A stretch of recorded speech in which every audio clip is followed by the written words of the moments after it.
Hello everyone, welcome to our YouTube channel. तो आज का हमारा टॉपिक है जिस पे हम डिस्कस करने वाले। पहली टॉपिक तो ये है, ऑनलाइन लिकर सेल चालू हो चुका है महाराष्ट्र में, तो उसके ऊपर हम कुछ पॉइंट्स डिस्कस करेंगे। और ये सेकंड पॉइंट जो रहेगा, ये वायरस कैसे इम्पैक्ट कर रहा है बच्चों में, उसके बारे में देखेंगे। और थर्ड पॉइंट ये रहेगा, करंट सिचुएशन जो है मुंबई महाराष्ट्र का, उसके ऊपर कुछ पॉइंट्स डिस्कस करेंगे। और फोर्थ पॉइंट ये रहेगा, जो प्रेस मीट हुआ था वर्ल्ड हेल्थ ऑर्गेनाइजेशन WHO और फाइनेंस मिनिस्टर इंडिया के मिसेस निर्मला सीतारामन का। तो आगे बढ़ते हैं हमारे टॉपिक में।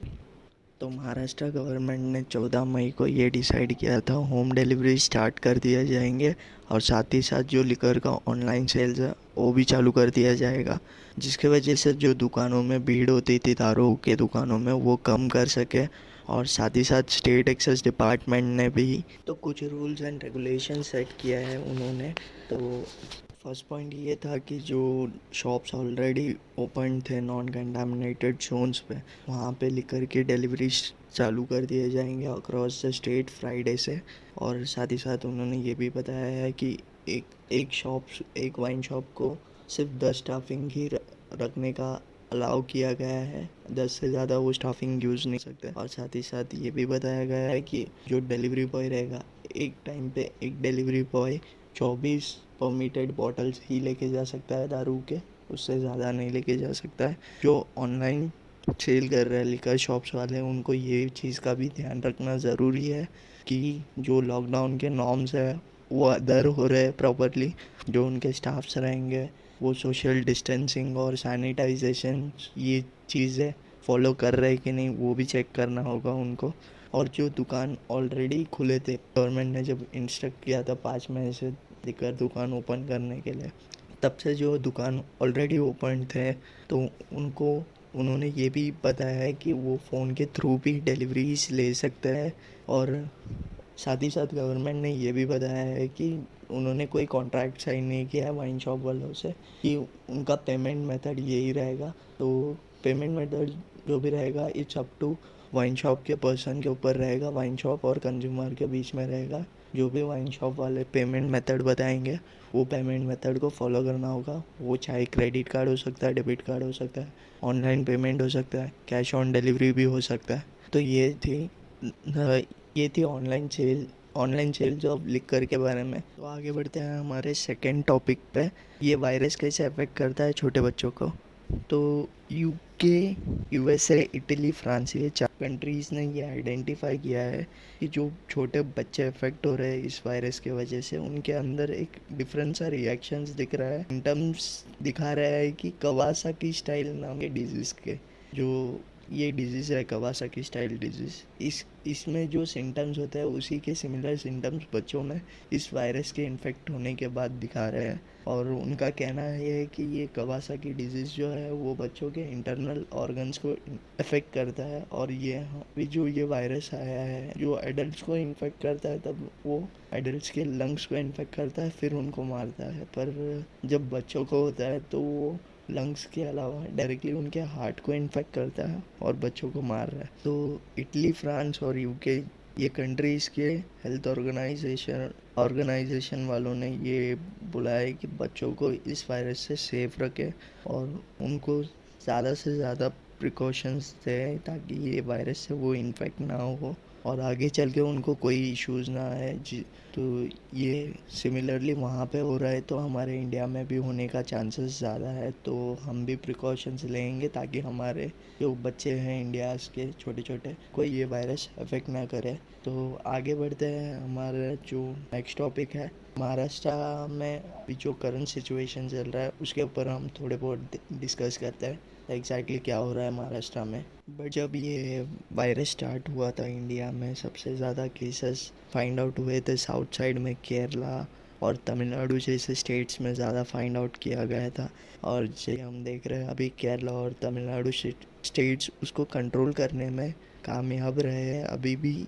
फिर भी तमिलनाडु का काउंट ज़्यादा है as compared to other states. और तमिलनाडु के बाद आ जाता है सबसे ज़्यादा केसेस महाराष्ट्र में।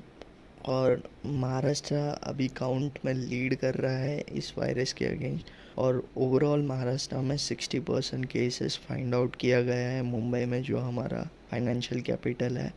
और मुंबई में कुछ ऐसे लोकेशन है, धारावी और जूहू, जहाँ पे केसेस ज़्यादा मिलने की रिपोर्ट मिली है।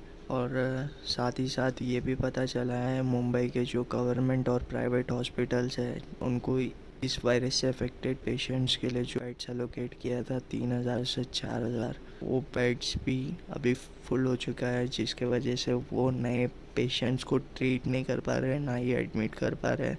और उनका कहना यह है कि वो नए बेड्स ऑर्डर किया है, और अगर नए बेड्स आ भी जाते हैं तो उनके पास इनफ स्पेस नहीं है हॉस्पिटल में रखने के लिए। तो उनका कहना यह है कि वो सोशल डिस्टेंसिंग फॉलो नहीं करेंगे हॉस्पिटल में। जहाँ जहाँ उनको जगह मिल सके बेड्स एलोकेट करने के लिए, वो एलोकेट करेंगे। तो हॉस्पिटल्स में सोशल डिस्टेंसिंग फॉलो नहीं होगा। और सबसे बड़ी ताजुब की बात है, जो हेल्थ केयर सेंटर हमको सोशल डिस्टेंसिंग फॉलो करने कहता था, उन्हीं के पास आज जगह नहीं है सोशल डिस्टेंसिंग फॉलो करने के लिए, और ये पेशेंट को with the help of social distancing वो ट्रीट कर सके। और जो बेड्स है उसी के तरह वेंटिलेटर्स की भी कमियां पता चला है, जहाँ पे वेंटिलेटर्स जो यूज़ होते हैं पेशेंट्स के लिए, वो वेंटिलेटर्स भी सफिशिएंट नहीं है। तो वो वेंटिलेटर्स को भी ऑर्डर किया है, वो भी अभी ट्रांजिट में है। और मुंबई के एक गवर्नमेंट हॉस्पिटल में, साइन हॉस्पिटल के नाम से जो जाना जाता है, उस हॉस्पिटल्स में ये पता चला है कि 100 न्यूबॉर्न्स बेबी हुए हैं जिनके पेरेंट्स कोविड पॉजिटिव थे, और जिनको ट्रीट किया गया सेफली। उनके न्यूबॉर्न बेबीज़ को ट्रीट किया जा रहा है, और सारे के सारे 100 न्यूबॉर्न बेबीज सेफ़ है, उनको कोई भी वायरस के सिम्टम्स नहीं है। और आगे बढ़ते हैं हमारे नेक्स्ट टॉपिक में, जो लास्ट एंड फाइनल टॉपिक रहेगा। पता है बहुत बोर जा रहा है, फिर भी क्या कर सके। तो फाइनल टॉपिक ये था हमारा कि वर्ल्ड हेल्थ ऑर्गेनाइजेशन और हमारे जो फाइनेंस मिनिस्ट्री थे, उन्होंने प्रेस मीट में क्या बोला था, तो उसके बारे में जानना है। और ये सबसे सीरियस टॉपिक है। तो आगे बढ़ते हैं हमारे टॉपिक में। तो इंडिया के फाइनेंस मिनिस्टर जो निर्मला सीतारामन जी हैं, इन्होंने ये कहा था प्रेस मीट में कि जो माइग्रेटेड पीपल्स हैं उनके लिए कुछ प्लान्स इनिशिएट किए गए हैं मोदी गवर्नमेंट से। तो उन्होंने उस प्लान्स के बारे में बताया। तो उनका बहुत सारे प्लान्स उन्होंने बताए थे, तो वो जो अच्छे पॉइंट्स लगे मुझे, तो उसके बारे में बताना चाहूँगा। ये एक्चुअली ये माइग्रेटेड जो पीपल्स हैं उन वो अफेक्ट इसी वजह से हुआ है क्योंकि इंडिया की इकोनॉमी रुक गई है। इंडिया की इकोनॉमी क्यों रुकी है? क्योंकि इंडिया में कोई स्टोर्स खुले नहीं है, जिसकी वजह से इनको कोई काम नहीं है, जो माइग्रेटेड पीपल्स है। और उनको काम नहीं मिल रहा है तो उनको कोई पे भी नहीं कर रहा है, पगार भी नहीं मिल रहा है उनको सही टाइम पे। तो उसी चीज़ को मद्देनज़र रखते हुए निर्मला जी ने ये बताया कि मोदी गवर्नमेंट ने ये प्लान एग्जीक्यूट किया है, one nation one ration card. One nation one ration card मतलब किसी भी स्टेट के लोग वो ये रेशन कार्ड लेते हैं तो वो कोई भी स्टेट में जाके राशन खरीद सकते हैं राशन की दुकान में। तो राशन की दुकान में अगर वो जाके राशन खरीदते हैं तो उनको सस्ते में मिलेगा चीज़ें। और साथ ही साथ उन्होंने ये भी बताया है कि ये माइग्रेटेड पीपल्स के लिए बहुत ही यूज़फुल रहेगा। और उन्होंने ये भी बोला है कि मोदी गवर्नमेंट ने ये डिसाइड किया है कि माइग्रेटेड पीपल्स के लिए वो एक सोसाइटी टाइप बिल्ड करने वाला है, सोसाइटी या फिर बिल्डिंग टाइप बिल्ड करेंगे जहाँ पे उनको अफोर्डेबल रेंट पे बिल्डिंग्स या फिर रूम्स मिलेंगे। क्योंकि माइग्रेटेड पीपल मोस्टली यहाँ पे रेंट पे रहते हैं, और रेंट पे रहते हैं तो यहाँ का रेंट अफोर्ड नहीं कर पाते। तो इस वजह से उन्होंने ये प्लान बताया है कि ये उनको यूज़फुल रहेगा ताकि उनको रेंट कम पे करना पड़े और अच्छे जगह पे वो रहेंगे।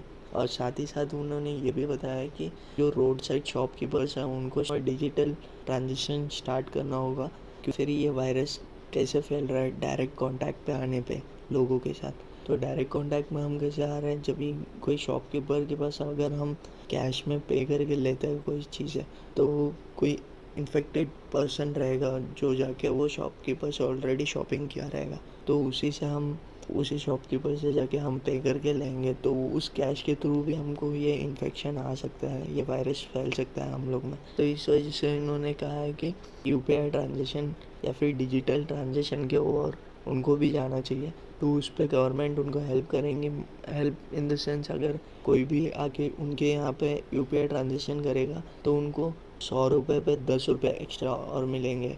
वैसा उनका प्लानिंग चल रहा है ताकि वो शॉपकीपर्स भी, रोड साइड शॉपकीपर्स भी डिजिटल पेमेंट की ओर चल सके। और आगे आ जाते हैं हमारे वर्ल्ड हेल्थ ऑर्गेनाइजेशन ने क्या डिस्कस किया था। वर्ल्ड हेल्थ ऑर्गेनाइजेशन ने ये डिस्कस किया था अपने प्रेस मीट पे। उन्होंने इतने दिनों से तो ये बताया था कि हम ये वायरस के साथ फाइट कर सकते हैं with the help of social distancing, और ये ऐसे फाइट करते करते हम इसका वैक्सीनेशन भी फाइंड आउट कर लेंगे। पर अभी उन्होंने आज के प्रेस मीट में ये कहा है कि ऐसे भी टाइम आ सकता है कि हम इस वायरस के अगेंस्ट, अगर रियलिस्टिकली सोचा जाए तो हम इस वायरस के अगेंस्ट अगर कोई मेडिसिन ही फाइंड आउट नहीं कर पाए तो अभी का जो पैंडमिक सिचुएशन है आगे चल के वो एंडेमिक सिचुएशन भी हो सकता है। पैंडमिक यानी कि ये वायरस इतने दिन कंट्री से कंट्री, कॉन्टिनेंट से कॉन्टिनेंट, स्टेट से स्टेट फैल रहा था। पर एंडेमिक सिचुएशन पे अगर हम चले गए तो एंडेमिक यानी कि वो वायरस अगर उसी स्टेट में रहने लग गया, सरवाइव करने लग गया, जो स्टेट में जा रहा है वहाँ पे सरवाइव करने लग गया, तो वो एंडेमिक सिचुएशन हो सकता है। जो लेटर पीरियड हमको उसी वायरस के साथ सरवाइव करना होगा, जैसे हम बहुत सारे वायरस के साथ ऑलरेडी सरवाइव कर रहे थे। कैंसर हो गया था, HIV हो गया था, कैंसर्स का तो प्रिकॉशंस मिल गए हमको, मेडिसिन मिल गए, वैक्सीनेशंस मिल गए। एड्स, HIV अभी तक कोई वैक्सीनेशन नहीं मिला। अगर HIV के कोई भी पेशेंट्स आते हैं तो उनको हम क्योर नहीं कर पाते, पर एटलीस्ट उनको स्टेबल रखते हैं पुश कर गए। पर इस वायरस के अगेंस्ट ना ही अभी तक अपने को कोई वैक्सीनेशन मिला है, ना ही कोई पुश करने का ज़रिया मिला है। तो उनका कहना ये है कि हमको आगे चल के इसी वायरस के साथ सर्वाइव करना होगा। हाँ, उन्होंने ये भी बताया कि 100 से ज़्यादा लोग इसका वैक्सीन फाइंड आउट करने में बहुत हार्डली वर्क कर रहे हैं। पर अगर वैक्सीन मिल भी गया तो ये लोगों तक कैसे पहुँचेंगे, क्योंकि उनको लार्ज नंबर्स ऑफ डिस्ट्रीब्यूशन करने होंगे और large number of vaccination produce करने होंगे। अगर कोई वैक्सीन प्रोड्यूस भी कर लेता है वो गवर्नमेंट कंपनी करने वाली है या फिर प्राइवेट कंपनी। अगर गवर्नमेंट कंपनीज कर रहे हैं तो वैक्सीन कैसे प्रोवाइड करेंगे, उसका वो अफोर्डेबल रहेगा कि नहीं। और अगर यही प्राइवेट सेक्टर करेंगे तो वो फ्री में डिस्ट्रीब्यूट करेंगे कि नहीं, या फिर वो उससे भी बिजनेस करेंगे। तो ऐसे बहुत सारी चीज़ें हैं। तो वर्ल्ड हेल्थ ऑर्गेनाइजेशन के हिसाब से let us all be realistic and start surviving with this virus. तो उनका कहना यही था सिंपली कि हमको रियलिस्टिकली सोचना चाहिए। हम जो सपने देख रहे थे लॉकडाउन खुल जाएगा वो सब भूल जाओ और रियलिस्टिकली सोचो इसके अगेंस्ट कैसे सर्वाइव करना है। और अगर सर्वाइव करेंगे तो भी हमको मास्क, ग्लव्स ये सब की ज़रूरत होगी बहुत सारी। और हम जो नए नए कपड़े पहनते थे उसी के साथ साथ हमको मास्क भी यूज़ करना मैंडेटरी हो जाएगा। मास्क और ग्लव्स यूज़ करेंगे इन फ्यूचर। शायद से मैंने सारी चीज़ें कम्प्लीटली एक्सप्लेन किया है आपको और प्रॉपरली एक्सप्लेन किया है। अगर किसी को भी कोई भी टॉपिक में इश्यूज़ है तो प्लीज़ कमेंट करें ताकि मैं उसके अगेंस्ट क्लेरिफिकेशन आपको दे सकूं। और आपको लगता है इसी तरीके से मेरे को और वीडियोस बनाने चाहिए तो प्लीज़ शेयर करें और ये वीडियो को सब्सक्राइब करें ताकि मैं डेली नए वीडियोस जो बनाऊंगा वो आप तक पहुंचे। और इस वीडियो को ज़रूर आपके जो फैमिली फ्रेंड में जो छोटे बच्चे लोग हैं उनके साथ शेयर करें ताकि उनको भी पता चले ये वायरस कैसे अफेक्ट कर रहा है लोगों को। और एक्चुअली मुंबई का, महाराष्ट्र का करंट सिचुएशन क्या है और जो इम्पोर्टेंट लोगों को चाहिए थी लिकर के बारे में, लिकर के ऑनलाइन सर्विसेज पे क्या क्या रूल्स एंड रेगुलेशंस रखे वो भी मैंने एक्सप्लेन कर दिया। So hope you guys all will be loving this video. Thank you and stay safe, stay blessed always. Thank you.